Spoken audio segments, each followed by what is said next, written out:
Hi friends, इस video में हम लोग CSF SILDC 2021 और उसके बाद के लिए इडियम एंड फ्रेज का पार्ट 8 देखने वाले हैं। इसके पहले 7 पार्ट आपका कंप्लीट हो चुका है। पार्ट 1 से पार्ट 5 तक का ऑनलाइन टेस्ट भी ऐप में अपलोड किया जा चुका है। अब जो है संडे को आपका पार्ट 6 से पार्ट 10 तक का ऑनलाइन टेस्ट अपलोड किया जाएगा। सिनानिम का जो है ऑनलाइन टेस्ट अपलोड किए जाएंगे और एंटानिम के भी। तो इस हफ्ते जो है आप बहुत ही अच्छे से मैं कहूँगा पढ़ाई करें, ताकि संडे को जो है आप सभी का ऑनलाइन टेस्ट ज़रूर दें। बहुत ही फ़ायदेमंद होने वाला है। इसी वजह से फ्रेंड्स मैंने आपको 2400 वर्ड का सिनानिम और एंटानिम दे दिया था, ताकि आप उसको पढ़ते रहें। ठीक है, ये ज़रूरी नहीं है कि पर डे जो है आपको कंटेंट दिया जाए। मैं एक दो दिन जो भी कंटेंट बनाता हूँ वीडियो, आप कई लोग सोचते हैं कि वीडियो नहीं आ रहा है, कोई मैसेज नहीं आ रहा है। फ्रेंड 2400 वर्ड अगर आप टाइप करके देखेंगे तो कम से कम 3-4 दिन लगता है। तो पिछले हफ्ते वही काम किया था। इस हफ्ते मैं वर्ब बेसिक पे काम कर रहा हूँ। इडियम का 5 पार्ट टाइप किया गया है, उसको चढ़ाऊँगा, फिर ऑनलाइन टेस्ट कराऊँगा। तो ये सब में समय लगता है। आप तैयार करते रहें इन सब चीज़ों को। आप सोचेंगे कि एग्ज़ाम के समय में इतना चीज़ें कवर हो जाएं तो बहुत ही मुश्किल हो जाएगा फ्रेंड्स। आप अभी से लगे रहेंगे। जैसे आप सोशल मीडिया में मान लीजिए व्हाट्सअप डेली खोलते हैं, ऐसा कोई दिन नहीं होता होगा जिस दिन आप व्हाट्सअप नहीं चेक करते हैं। आप मेरा अगर एप्लीकेशन का हैबिट बना लीजिए, बस सिलेक्शन तक बनाइए। ठीक है, बस अपना रिटन एग्ज़ाम तक हैबिट बनाइए हमारा एप्लीकेशन का, फिर डिलीट कर दीजिएगा, छोड़ दीजिएगा, कोई दिक्कत नहीं है। बस आप कब तक, जिस दिन तक आपका एग्ज़ाम है, हमारा ऐप के साथ रहिए। सफलता आपको मिल जाता है।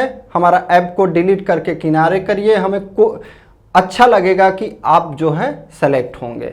लेकिन आप अगर अपना, जैसे मान लीजिए व्हाट्सअप डेली चेक करते हैं, लेकिन कई बार कहते हैं कि 1-2 महीना बाद ऐप पे आएंगे और फिर आपको कुछ नहीं समझ में आएगा, क्योंकि तब तक इतना कंटेंट हो जाएगा कि आपको समझ ही नहीं आएगा कि कहाँ से पढ़ना स्टार्ट करें। फिर एग्ज़ाम के समय में जब आप कहेंगे, कॉल करेंगे, मैसेज करेंगे कि कहाँ से पढ़ना स्टार्ट करें, तो कोई भी आपको नहीं बता पाएगा कि कहाँ से आप स्टार्ट करें, क्योंकि आप अपना सिचुएशन का जिम्मेदार खुद रहेंगे। ठीक है, तो इस वजह से रिक्वेस्ट रहेगा, जो भी कंटेंट दिया जा रहा है उसको अभी से पढ़ें। पहला आपका इडियम है in cold blood. In cold blood का अर्थ होता है एंग्रीली, यानी कि निर्दयता पूर्वक। जैसे देखते होंगे मर्डर कई टाइप का होता है। ठीक है, घोर अपराध टाइप का भी होता है। जैसे मान लीजिए एक मर्डर हो गया, कोई व्यक्ति गया, किसी को गोली मार दिया या चाकू मार दिया। एक दूसरा तरह का मर्डर है जिसमें गर्दन मान लीजिए अलग कर दिया, आँख निकाल दिया, पैर अलग अलग काट के हिस्सा कर दिया, तो उसे क्या कहेंगे? निर्दयता पूर्वक हत्या किया गया है। अगला है हमारा इन डीप वाटर। इन डीप वाटर का अर्थ होता है इन ग्रेट डिफिकल्टी, यानी कि बहुत कठिन परिस्थिति में, बड़ी मुश्किल में।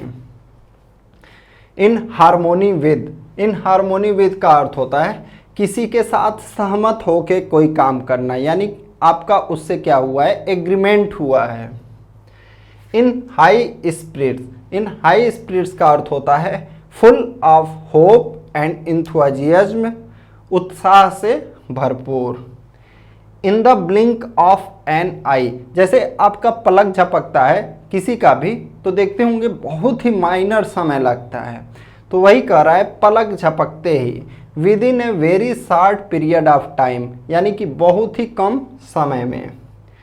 In the blues. In the blues का अर्थ होता है चीयरलेस एंड डिप्रेस्ड, यानी कि बहुत क्या हो जाना? उदास हो जाना।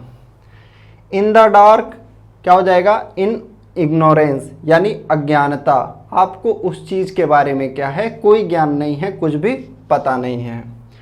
In the driver seat. In the driver seat का अर्थ होता है जैसे बस का कोई ड्राइवर है तो पूरा बस जो होता है उसी के कंट्रोल में होता है। अगर कोई जहाज का पायलट है तो पूरा जहाज उसी के कंट्रोल में होता है।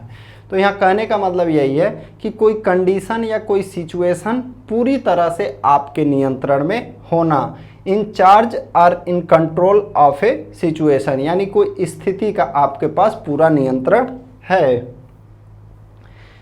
In the I of storm. In the I of storm का अर्थ हो जाता है कि आप बहुत बड़ी मुसीबतों के बीच फंसे हुए हैं। Deeply involved in a difficult और कंट्रोवर्शियल सिचुएशन विच अफेक्ट्स और interest a lot of people, यानी एक ऐसा विवादास्पद या मुश्किल परिस्थिति है जिससे बहुत से लोग उसमें रुचि ले रहे हैं या प्रभावित हैं।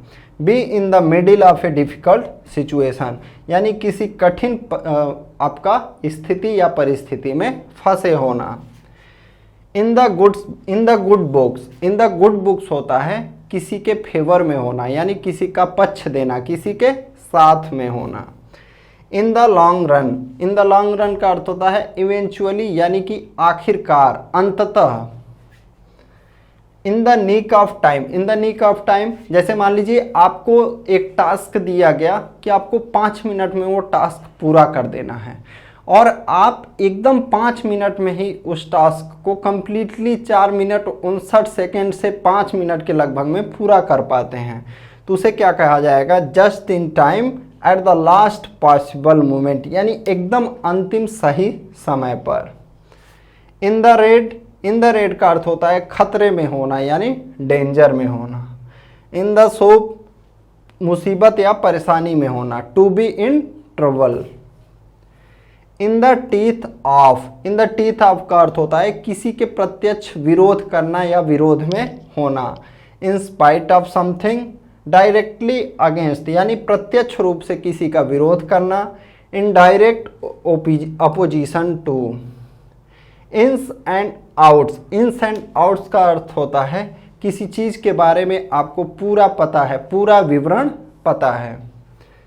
इट्स ग्रीक टू मी का अर्थ होता है कोई ऐसा लैंग्वेज या लिखावट है या कोई बात है जो आपका समझ से बाहर है, यानी आपको समझ में नहीं आ रहा है, इनकम्प्रीहेंसेबल।